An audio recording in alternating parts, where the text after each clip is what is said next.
Hello, and welcome to the fourth in Lacima webinar series, measuring risk in power and gas portfolios, and with a focus really on trying to understand where that risk is coming from and where it's trading and how and when it's changing.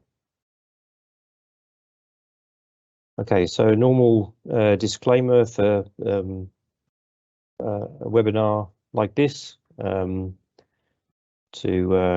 say, you can't rely on what we say for investment strategies or any such. We're just giving you this for information.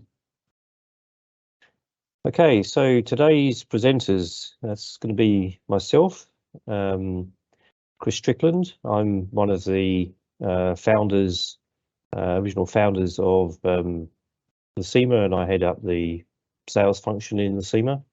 And I'll do a little bit of the introduction and a little bit at the end. But the main content today is being presented by Roland O'Brien. Roland is our quantitative pre-sales lead, and he is based in Europe.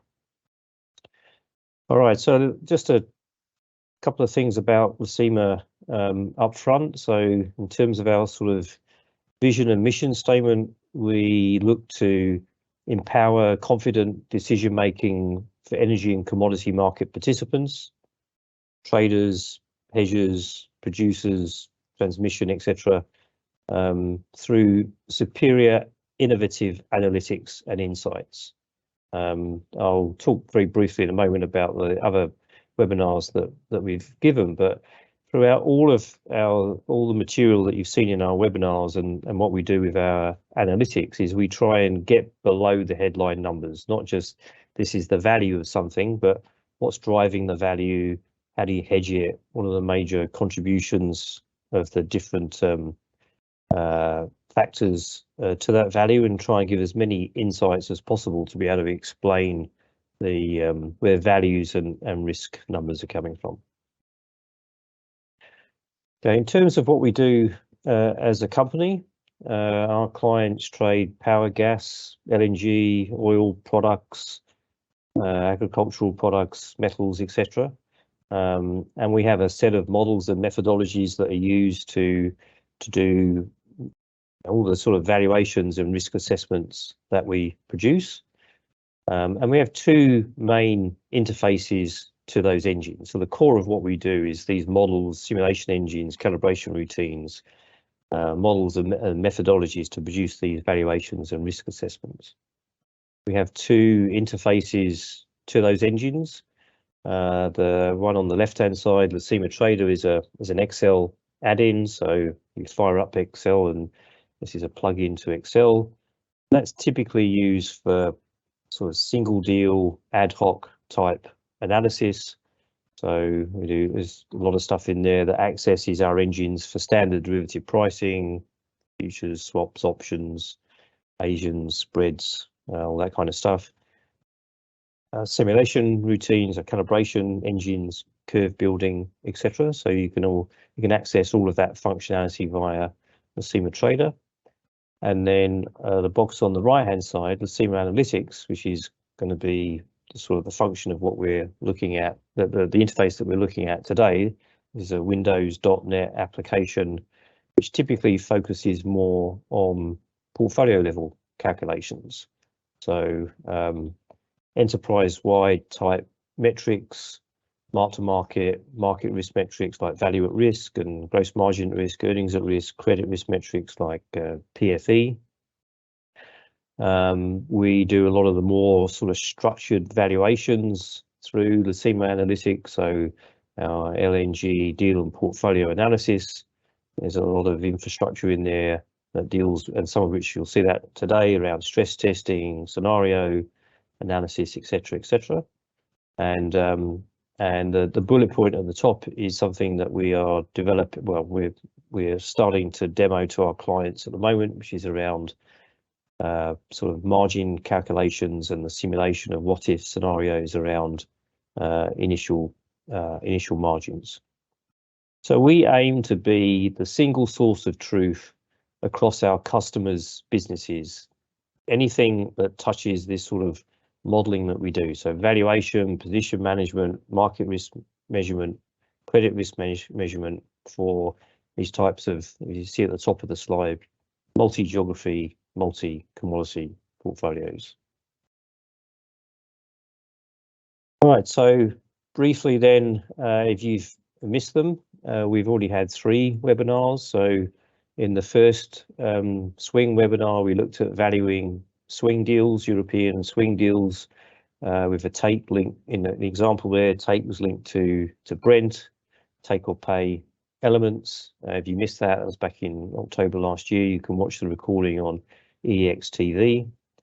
For the LNG webinar, we looked at valuing structured LNG trades with various flex components, including seasonal flex, volumetric, cancellation, locational, pricing basis flex. So how do you value those, decompose the value of those different flex components? That was the focus of the second webinar.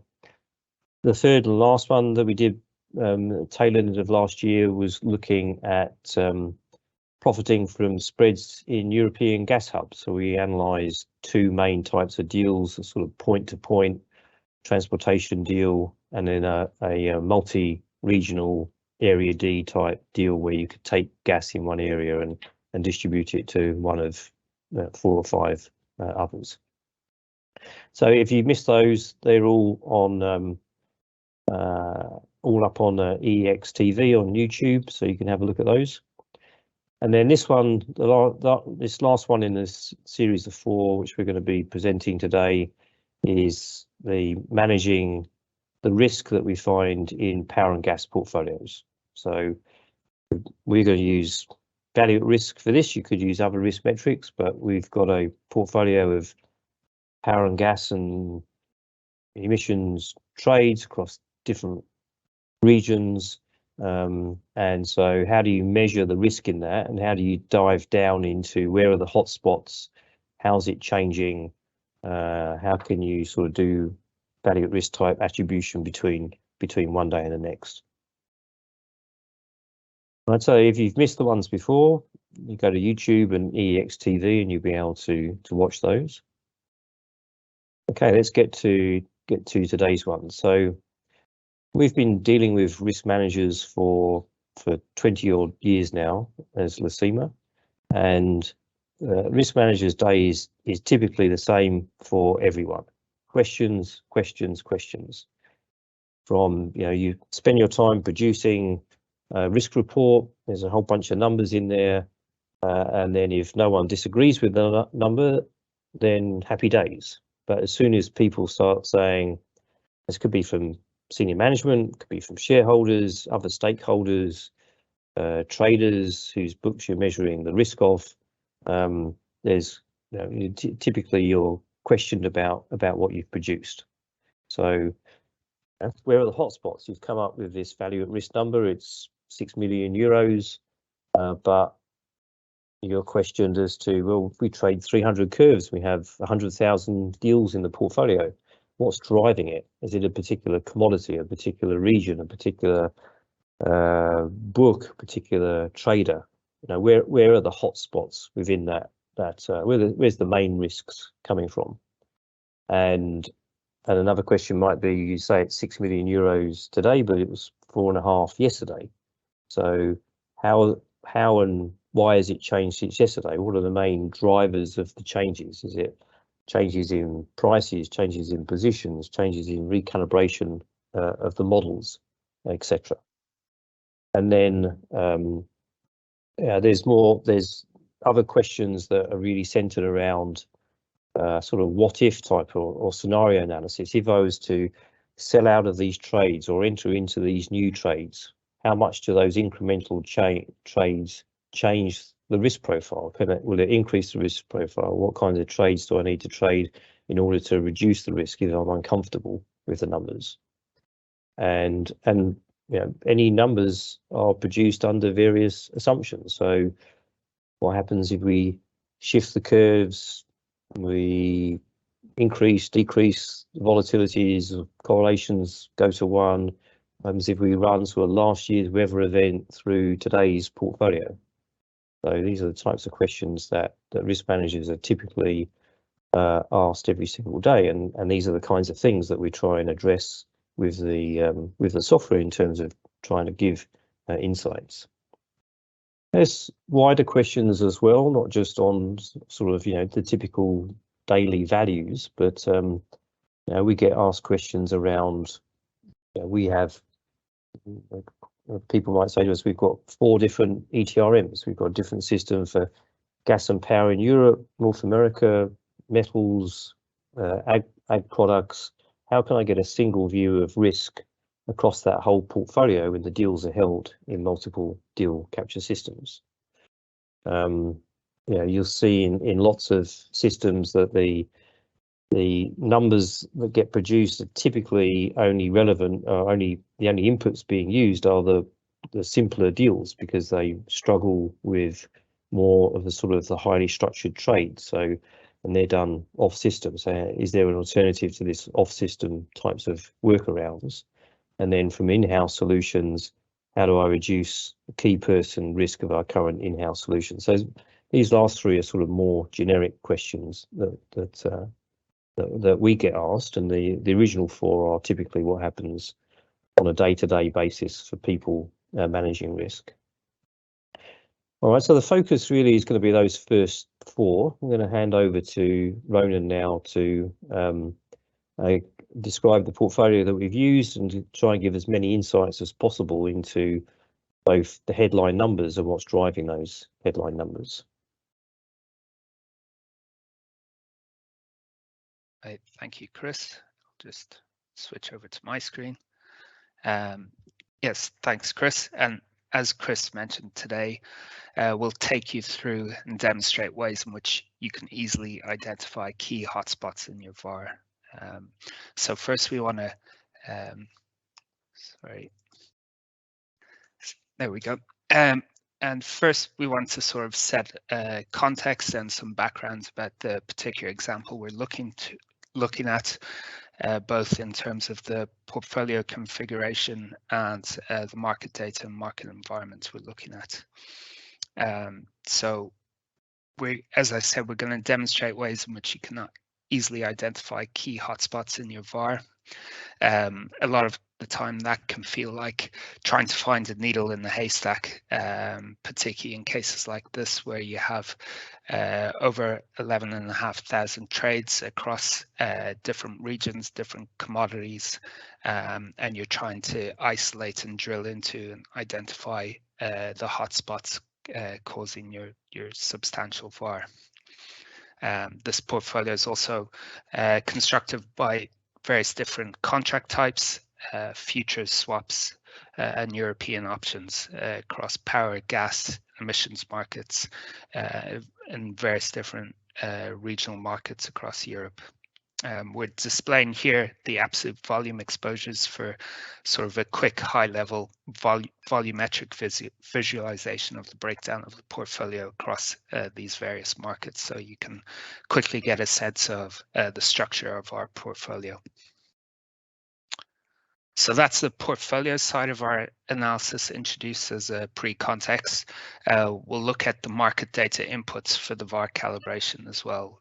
So for our analysis, we chose the data back in September 21 to run our VAR on, just due to interesting market trends in that period, as I'm sure you can all remember.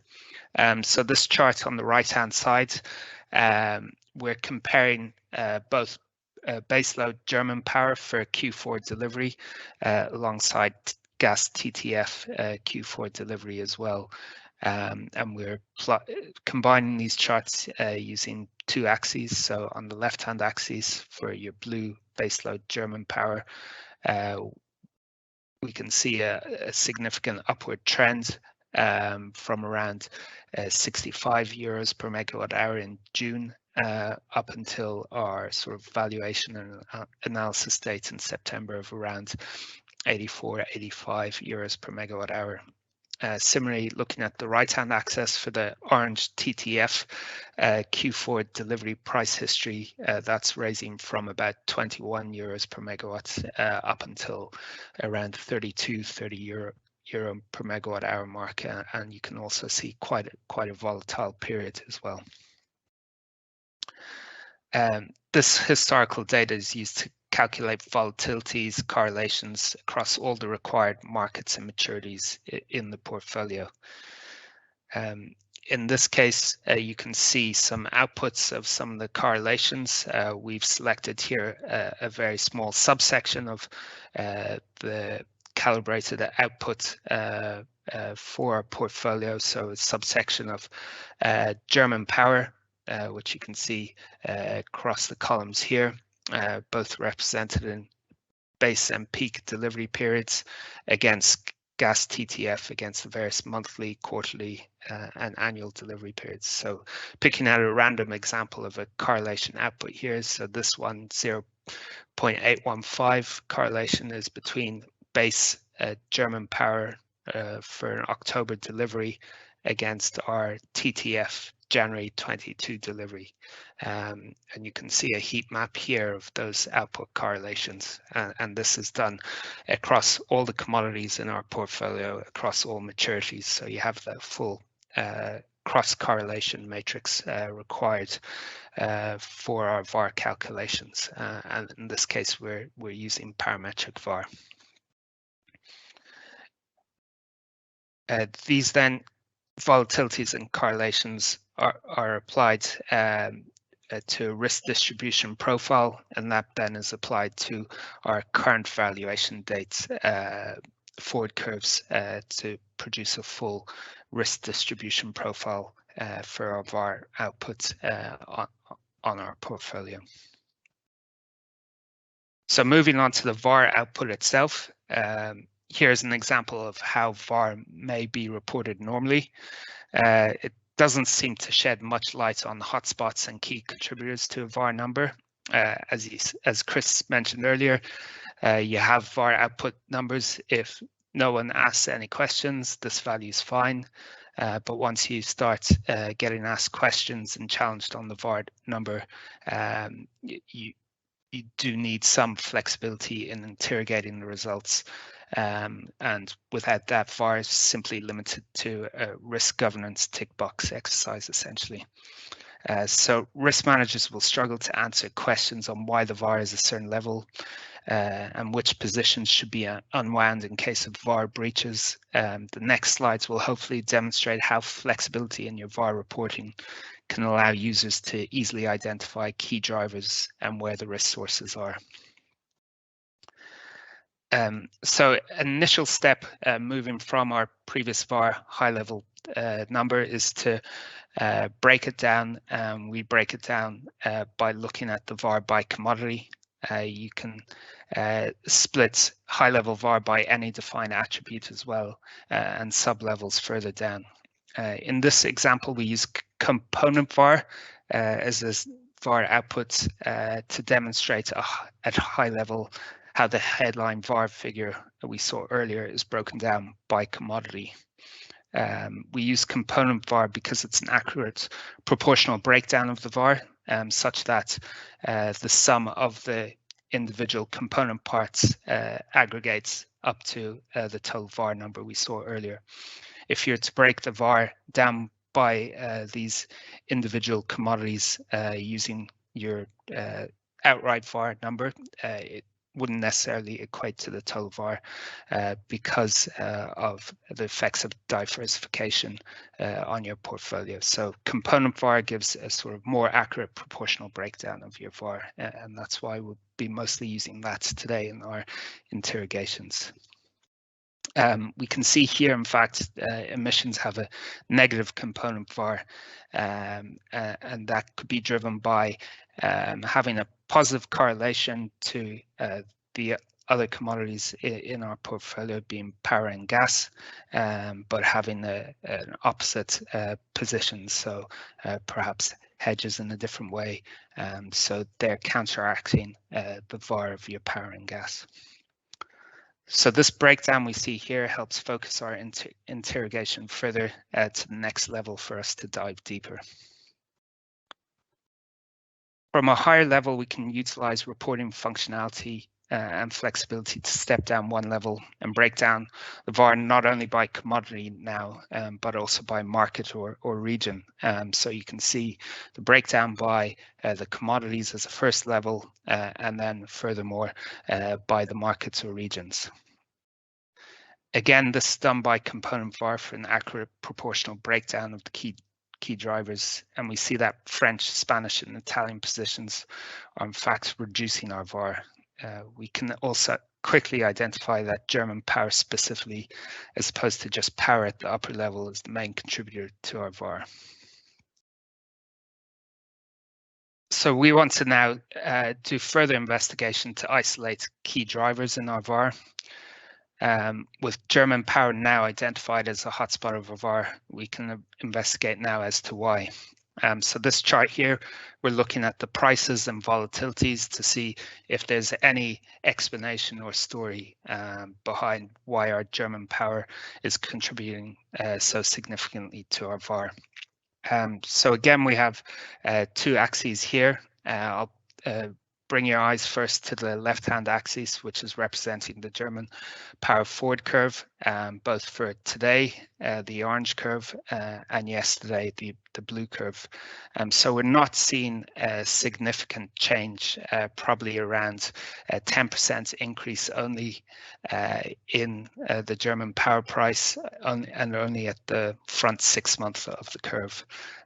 So not really a significant explanation there for why our German power is such a high contributor to our VAR. Similarly, now we look at the dotted grey line, which represents our German power volatilities across different maturities along our forward curve, and that's represented by a secondary axis here. Again, we see non-exceptional volatilities really in our German power price. So neither prices nor volatilities in German power really explaining or give a good story behind where our VAR hotspot is being contributed by. So we can rule out those for our story in our VAR contribution. So moving away from the market dynamics as a significant contribution to our German power VAR, we turn our investigation to our positions. So rather than looking at absolute volumes for our portfolio as we did earlier, we now look at net volume exposures. We report on net volumes as this will rule out volumes which are used to hedge and offset positions, and instead we can now quickly identify any skew in our portfolio.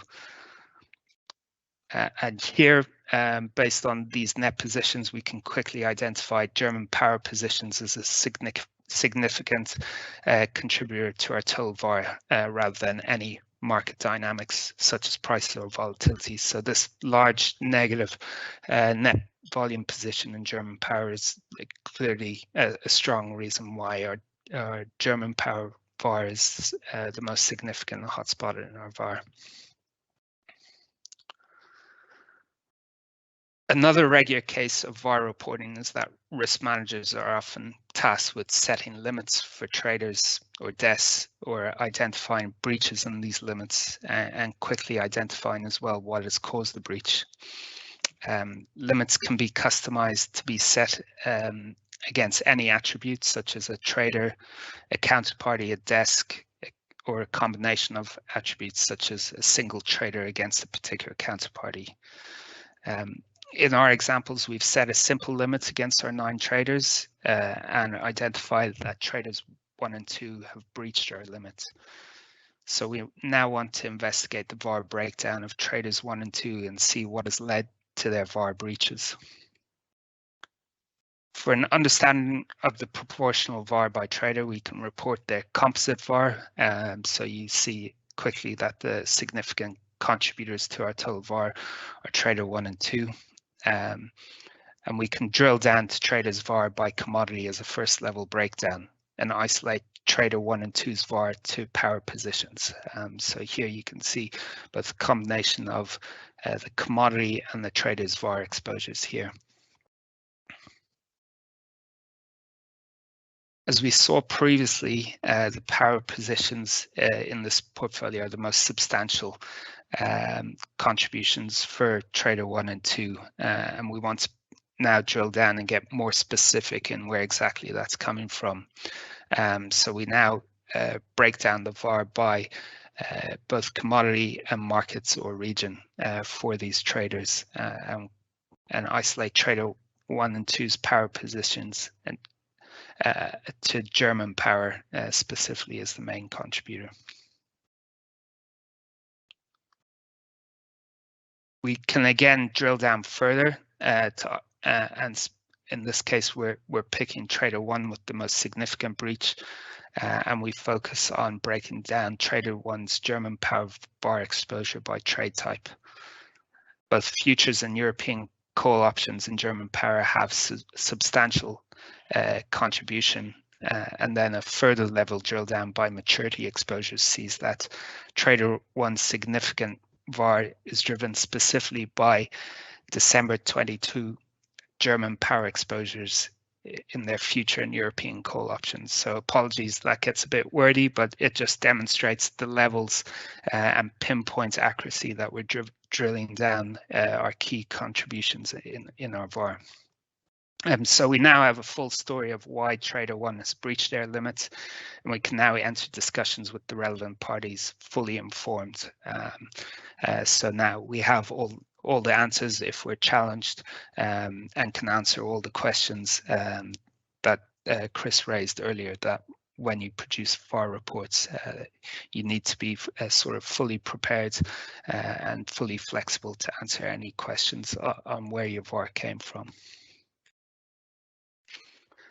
So up to now, we've focused on interrogating a single day's static VAR, but a more likely use case and practical example is key daily changes in your VAR, and being able to explain why your VAR has increased between today and yesterday, and in that relative change, identify key drivers in that change.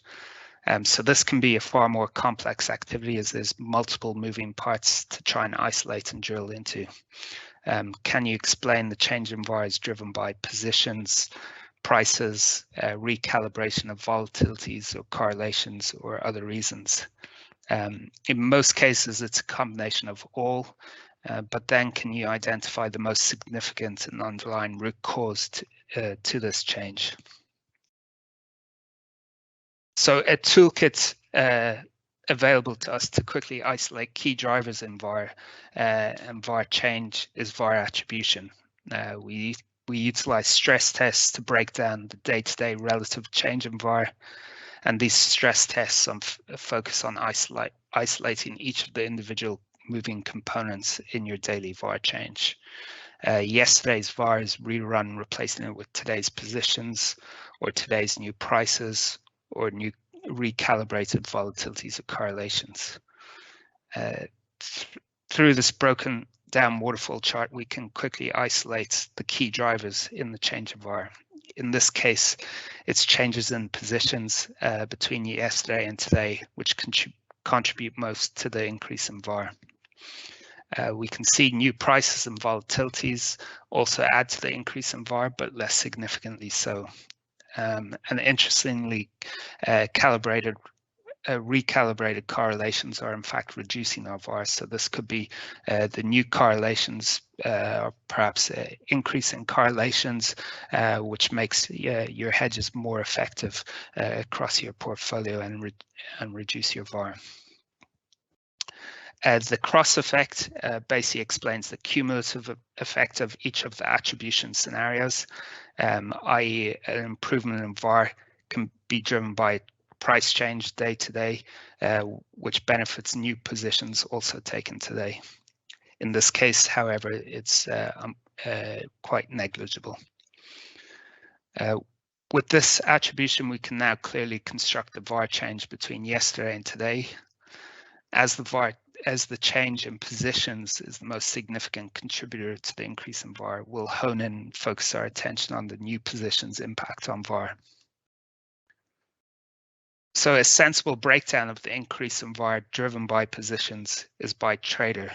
So bear in mind, we're looking now focusing on the relative change between today and yesterday's VAR, but breaking that down by trader and by isolating it to the new position scenario. So this chart sees an increase of VAR due to new positions between today and yesterday. And we quickly isolate trader 1 as the key contributor, and trader 2 and 8, in fact, taking new positions which reduce our VAR compared to yesterday. But because we're interested in the substantial increase that the new positions have had to our VAR, and that it's obviously coming for trader 1, we'll in fact focus our drill down and investigations on trader 1's new positions. So changes in positions could either be new positions added or closed positions between today and yesterday, which increase our VAR. Trader 1's new position VAR change can be broken down by market, and we quickly identify that it's German power positions which are increasing the VAR most significantly. Another step down to trade type level identifies specifically German power positions in futures and European call options for trader 1 as that increase. Even deeper investigation and drilling down can further isolate the change in VAR due to new December 22 positions for trader 1, and a further breakdown specifically isolates to short December 22 positions. So we can see we're stepping down, isolating to almost a single trade level what the new trades that trader 1 has taken between today and yesterday that are increasing our VAR. And obviously it's becoming a bit more of a mouthful for me to explain step by step. And we'll get to sort of a final isolation point. If required, users can drill down deeper and deeper depending on the attribute levels configured for the portfolio. And we can further isolate new positions, increasing the VAR to a much more granular level, and even identifying signal trades. We break down trader 1's new positions increase in VAR by strike prices across both the trade types of futures and European options.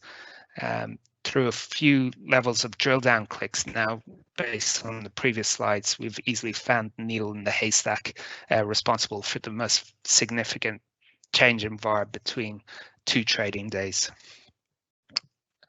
We've narrowed our search, and the daily increase in VAR has now been isolated to trader, commodity, market, trade type, even maturity, long and short position, and now strike. So a full story and explanation of the main contributing factors to the daily change in VAR is quickly identifiable and now presentable to trading managers, other team members, and a discussion can be had now on as to whether these positions, particularly, for example, this strike 95 European call option for December 22, whether that needs to be unwound or there is a good reason for this trade to be made. So we now have a full story and ammunition to have conversations relevant to VAR and any sort of actions that need to be taken that a VAR breach may trigger. So we hope that this walkthrough demonstrates useful tools and flexible reports available to interrogate and build a complete supporting story behind VAR results, particularly for a large portfolio, and also your key changes in your day-to-day VAR. I'll hand you back over to Chris, so Chris can come further on other analytical tools that are available to use through Lacima.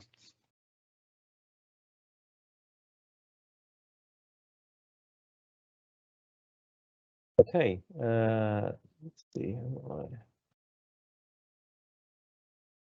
Share. screen. Bring you guys back up here.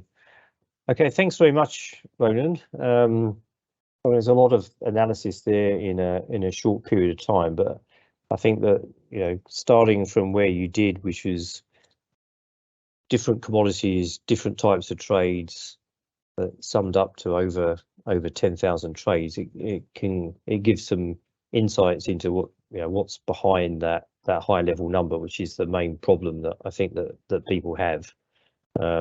So I think that the kind of drill down that you've done is, you know, is ideal for any risk group to be able to answer questions about what's the hotspots, how's it changing, you know, how can we hedge if we want to reduce the overall VAR number, then how can we hedge that? And this component VAR analysis is a great way of doing that.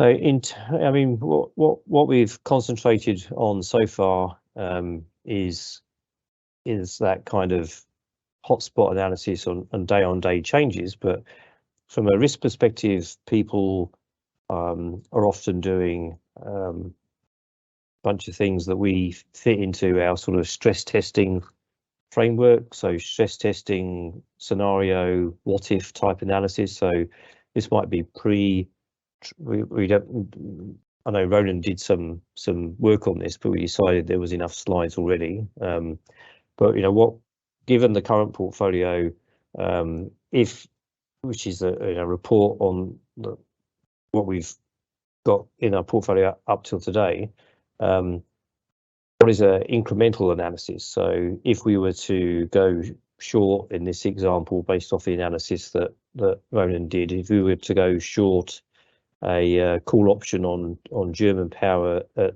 95 strike, how would that change the overall risk of the portfolio? So that kind of what if trades, if we sold out of these trades, if we entered into these new trades during the day, how would that change our VAR number? And then obviously whatever numbers that come out are dependent on the assumptions that you've made. And you know, Ronan showed that the inputs are essentially the current forward prices and information that describes the volatilities and correlations between those forward points. So we've got a starting set of assumptions. What if the forward curves shift? If the forward prices were to go up by 5%, 10%, if a particular part of the curve went up by 10%, if German power went up by 10% and everything else only went up by 5%, then how sensitive are the results that you produce to those starting sort of level assumptions? And then the other main set of inputs obviously is describing the variability and the interrelationships between the variables. So what if volatilities were to increase again across the board, or a particular commodity or a particular region? What happens if correlations diverge, converge, everything, all the correlations go to one? Then having that kind of analysis really helps people to understand not just the number, but how it could change. So there's that kind of analysis we've also done on this portfolio, but we thought that there was too little time to be able to present all of that kind of analysis. And we've concentrated very much here on value at risk. So we're looking at a market risk metric. We looked at value at risk. Although there were options, the portfolio is predominantly linear, so we just use parametric VAR, but there are other value at risk metrics that we also produce. I think one of the questions was we looked at correlation metrics for parametric VAR. Are there other methods that you can use to calculate VAR? Yeah, there's some very well-known methods. So there's variance covariance VAR, Monte Carlo simulation, there's historical VAR. And in terms of what people do, I think in terms of having parametric versus a variance covariance simulation versus historical, it's always good to have as much information as you can. So if you can do this type of analysis, but on different types of VAR at the same time, again, it gives you greater insights.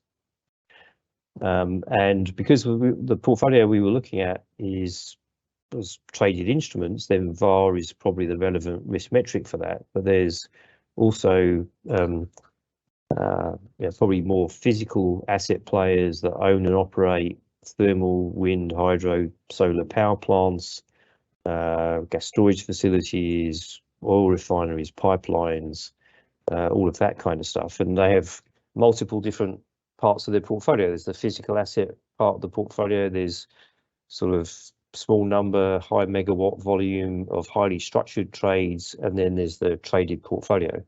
So often in those cases, the first two parts of that portfolio that I was describing violate a lot of the assumptions of value at risk. So they'll be looking at cash flow at risk based metrics like gross margin, the power area, earnings at risk, revenue at risk, profit at risk type metrics that allow you to better take into account those sort of physical assets and highly structured trades.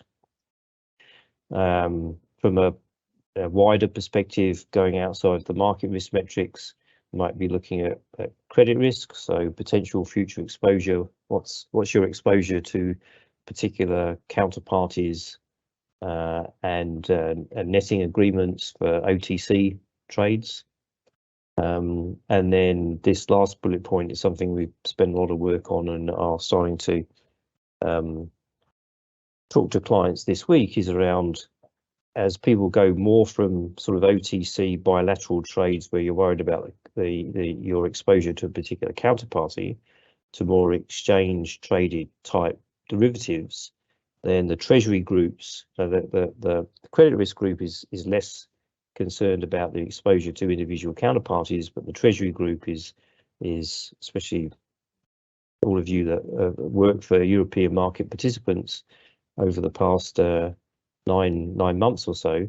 The treasury groups are, they know what initial margin they've posted this morning, but where could that go by tonight? So what if prices increase, if TTF goes up by more than 50%, as it's done a couple of times in the past year, what's the potential implications on the margin call? If I was to sell out of these trades or buy extra trades, how's that going to affect my initial margin calculation tomorrow? So this type of analysis is sort of all within the wheelhouse of what we do for our clients, and is all within the wheelhouse of risk, exposures, uncertainty, and how do you model those? So so if you've got any questions on any of those, then please reach out to either myself or Ronan as presenters, or Stephen or Ivan from a sales perspective out of our London office. So we've got a few minutes here for questions. I think I've already answered one of them. Ronan, is one for you. I think a lot of systems, as we described before, are often described as black boxes. There's a box, information goes in and numbers come out, but it's rare to people worry about, well, what's going on in that box? How can I understand what's going on within the calculation? So does our system have some form of transparency in the calculations rather than just being a black box type system? Sure. Yes, I can definitely take that question. So the answer to that question is yes. Definitely, we try and sort of show as much as we can at what's going on underneath the hood in our calculations. So pulling out an example, you saw earlier that heat map of the output of the correlation calibrations in Lacima. In the user interface, you can actually select a single cell correlation output and select to replicate the correlations. That automatically produces a spreadsheet end to end, moving through tabs of showing from the input data of the historical forward curves how you got to that correlation figure and volatility. So you can see end to end the calculations in spreadsheets represented. There's also other ways to show transparency in our model. So looking at different types of VAR, so simulation VAR, where you calibrate single factor or multi-factor models, you can see the inputs of those calibrated parameters that's used for the simulation. So the breakdown of your multi-factor curve, be it 3 factors, you can see the full outputs of that, and you can report diagnostics on how those multi-factor curves are constructed. Similarly for single factor models, for jumps and volatilities, those calibrated calculations are also available to you. Okay, all right. I think it's also worth saying that in our experience, people tend to think that if something's being developed in-house, it's not a black box, but it probably is more of a black box because it's within a single person's head.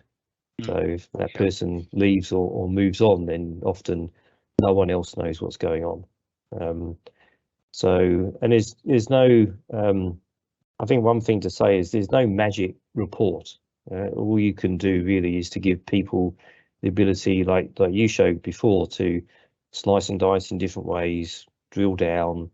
I know with our system, you can look at individual simulations, you can look at the data that's gone into the build up of the calibrated model parameters, you can tweak those.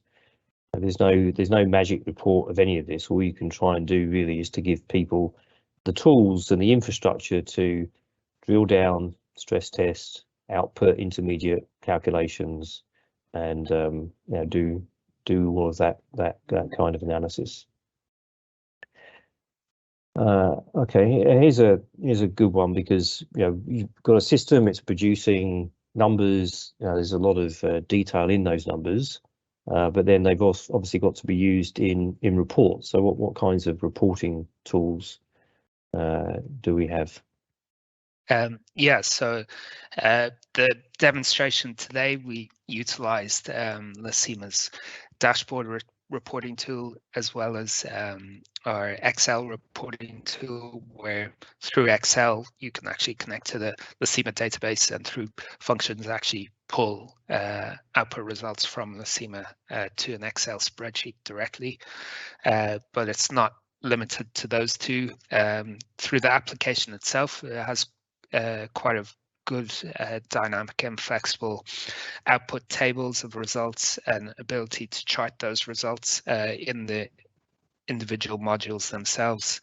You also have access to Lacima's report tool designer, which utilizes SQL queries and SQL table views to interrogate SQL tables in the back end of the database where the results are stored. And then finally as well, you have access to the Lacima REST API externally, so you can, without opening Lacima, utilize your own in-house tools and talk and connect to the Lacima API to pull results into your own existing reporting tools and combine them there. And we also have clients who utilize Power BI and pull the Lacima results through the API into their Power BI tools.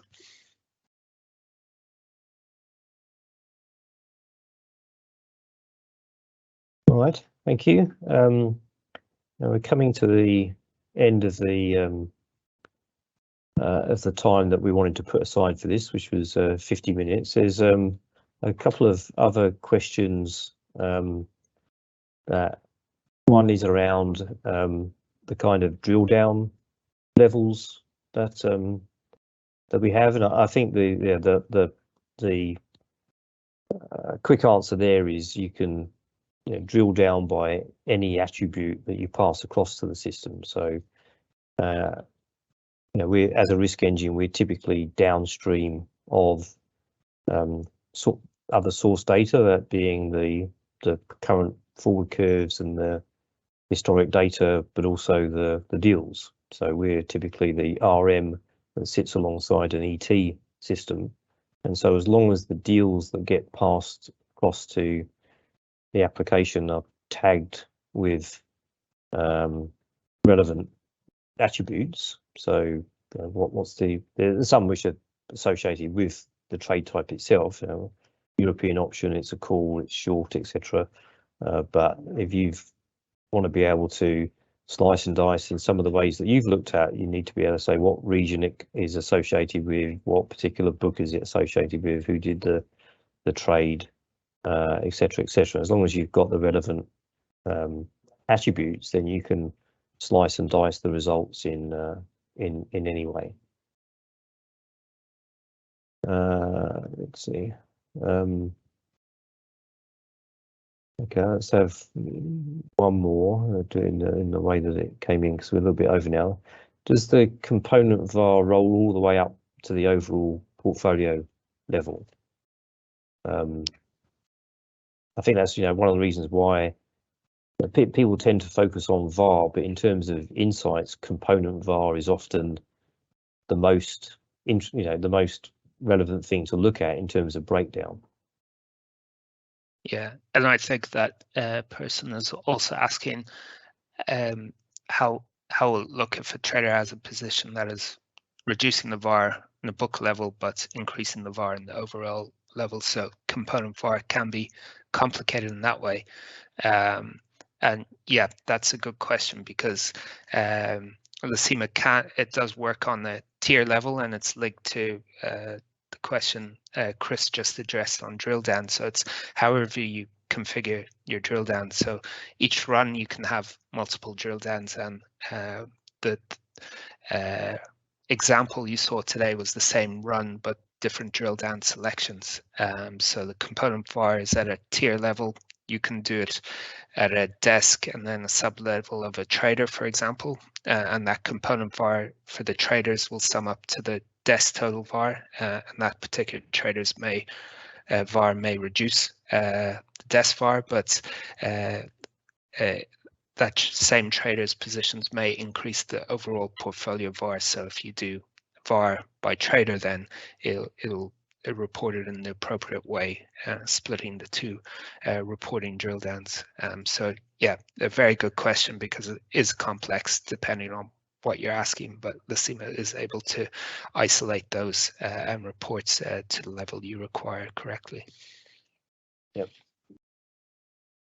Okay, one very last one then. Can the user analyze the impact of policy mechanisms using the sensitivity analysis? Yeah, I mean, do you want to have a stab at that?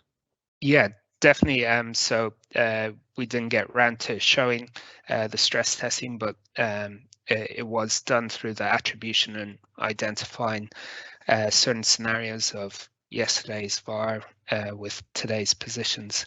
But you can set any type of stress test, and that could be price rules. So I think you're talking about EU gas cap, so you can replace gas forward curves with a cap, an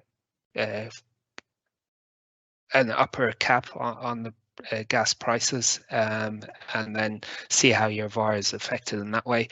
So you can replace curves, you can shift curves, you can replace volatilities, you can replace single trades in the portfolio. So you can definitely use the sensitivity analysis of VAR to analyze impact of policy mechanisms like that. Okay. All right. Well, we've come to the end of our story. We've gone a bit over what we intended. So thank you very much today for everyone's participation. I think we peaked at close to 100 participants at one point. So which is obviously this is an area that is close to people's hearts to try and understand better. I'd like to thank our hosts, EEX, for giving us the ability to be able to run this webinar series.